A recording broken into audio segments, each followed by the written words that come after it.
అందరికీ నమస్కారం. రామలక్ష్మి కథల ఛానల్‌కి స్వాగతం. ఈరోజు మనం చెప్పుకోబోయే కథ పేరు 'విడాకులు తీసుకున్న భార్య'. మళ్ళీ అదే భర్తను ప్రేమించాల్సి వచ్చింది. మళ్ళీ ఎదురుపడిన రోజు 6 నెలల తర్వాత హైదరాబాదులో ఉదయం. నందిని కొత్త జీవితాన్ని ప్రారంభించింది. అర్జున్, నందిని విడాకులు తీసుకున్న తర్వాత నందిని హైదరాబాద్‌కొచ్చి కొత్త జీవితాన్ని ప్రారంభించింది. ఒక చిన్న ఇంట్లో ఒంటరిగా ఉంటుంది నందిని. ఒక ప్రైవేట్ స్కూల్లో టీచర్గా ఉద్యోగం చేస్తుంది. ప్రతిరోజు పిల్లలతో నవ్వుతూ మాట్లాడుతుంది. కానీ ఇంటికి వచ్చిన తర్వాత మాత్రం ఆ నవ్వు కనిపించలేదు ఆమె ముఖంలో. ఒకే గదిలో ఒక మూలలో కూర్చొని తన పెళ్లి ఆల్బమ్ చూస్తూ, చిన్న చిన్న గిఫ్ట్ బాక్సులు, అర్జున్ ఇచ్చిన వెండి గడియారం అవన్నీ చూస్తూ తను బాధపడుతూ, విడాకులు జరిగినా కూడా ఆ జ్ఞాపకాలను మాత్రం ఆమె పారేయలేకపోయింది. మళ్ళీ మళ్ళీ వాటిని చూస్తూ తనలో తాను బాధపడుతూ ఉంటుంది నందిని. మరోవైపు అర్జున్ కూడా పూర్తిగా మారిపోయాడు. ఆఫీసులో ఎంత పని ఉన్నా సాయంత్రం 6 గంటలు దాటితే వెంటనే ఇంటికి వెళ్ళిపోతాడు. ఎవరు అదనపు పని చెప్పినా నేను చెయ్యలేను, రేపు చేస్తానని చెప్పి మరీ ఇంటికి వెళ్ళిపోతాడు అర్జున్. ఆ సమాధానం కూడా ఎవరితోనూ దురుసుగా మాట్లాడకుండా చాలా ప్రశాంతంగా సర్ది చెప్పి ఇంటికి వెళ్ళడం అలవాటు చేసుకుంటాడు అర్జున్. రాహుల్ ఒకరోజు నవ్వుతూ, పాత అర్జున్ అయితే ఇలా అనేవాడు కాదు అని చెప్పాడు రాహుల్.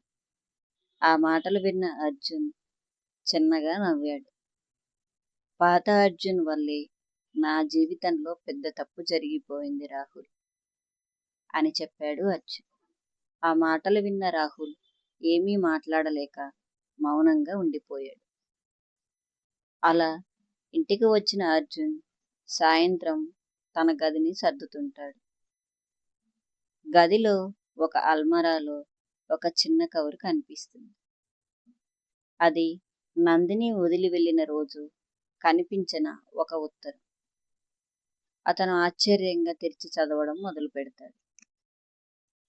అర్జున్, మీ మీద కోపంతో నేను ఇంటి నుంచి బయటికి వెళ్ళడం లేదు. నా కన్నీళ్లు మీకు భారంగా మారకూడదని బయటికి వెళ్తున్నాను. ఒకరోజు, ఏదో ఒక రోజు మీరు మారుతారని నా మనసుకు తెలుసు. కానీ ఆ రోజు వచ్చే వరకు నేను ఇంకా బాధపడదలుచుకోలేదు. నన్ను నేను కోల్పోవద్దు అనుకుంటున్నాను. నాకు ఎప్పటికీ మీ సంతోషం కోరుకొని మీ నందిని. మీరు సంతోషంగా ఉంటే చూడాలనుకొని మీ భార్య. ఈ ఉత్తరం చదివిన అర్జున్ కళ్ళలో కన్నీళ్లు నిండిపోతాయి. నన్ను ఇంత ప్రేమించిన అమ్మాయిని నేనే దూరం చేసుకున్నాను. తనతో కొంత సర్దుబాటుగా మాట్లాడి తనను ప్రేమించగలిగితే ఇంకా బాగుండేది. నాకు నేనుగా చేసుకున్న పనికి నేనే శిక్ష అనుభవిస్తున్నాను అని తనలో తానే బాధపడతాడు అర్జున్. అలా మరుసటి రోజు నందిని స్కూల్ పిల్లలను ఎడ్యుకేషనల్ ట్రిప్కు తీసుకువెళ్తుంది. వాళ్ళు ఒక పెద్ద పుస్తకాల ప్రదర్శనకు వెళ్తారు. అదే సమయంలో అర్జున్ కూడా తన కంపెనీ తరపున అక్కడికి వస్తాడు. ఇద్దరికీ ఒకరి గురించి మరొకరికి తెలియదు. అర్జున్కి తెలియకుండా నందిని, నందినికి తెలియకుండా అర్జున్ అలా అనుకోకుండా ఎదురుపడతారు.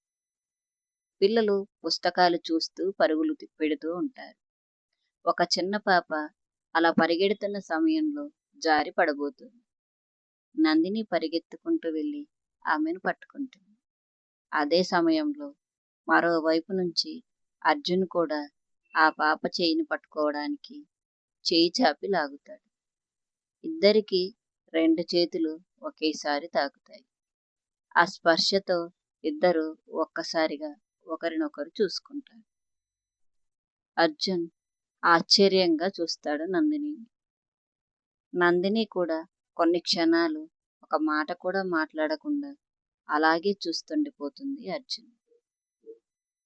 విడాకులు అయి 6 నెలల తర్వాత మొదటిసారి ఇద్దరు ఒకరొకరు ఎదురుగా ఎదురవుతారు.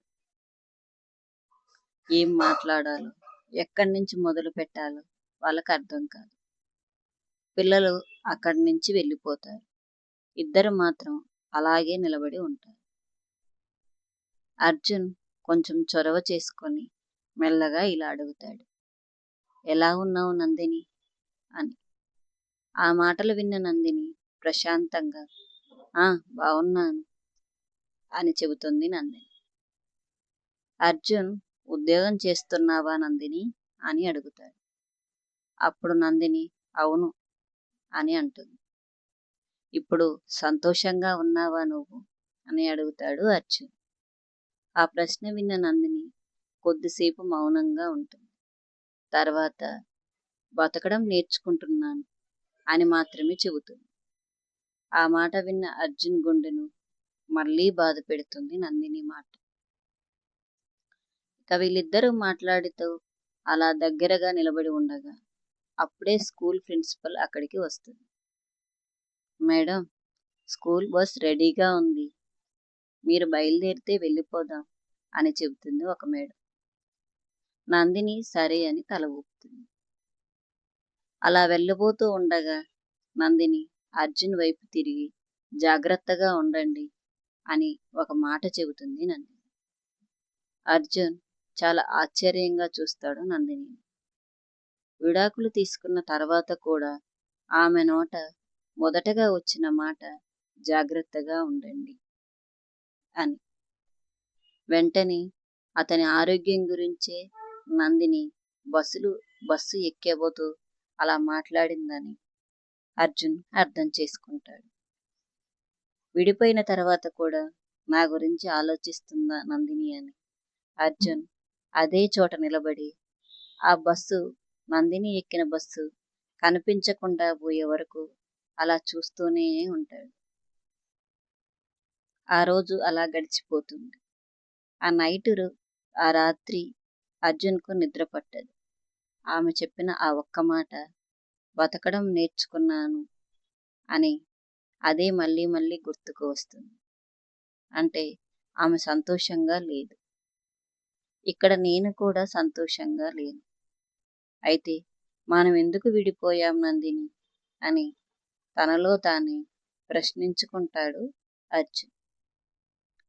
అదే సమయంలో ఇక్కడ ఇంట్లో నందిని కూడా నిద్ర పట్టకపోవడం వల్ల లేచి కూర్చుంటుంది. ఆ రోజు జరిగిన సంఘటనను మళ్ళీ మళ్ళీ గుర్తు చేసుకుంటుంది నందిని. ఇప్పటికీ అర్జున్ ఇచ్చిన వెండి గడియారమే తన దగ్గర ఉండి ఉంటుంది.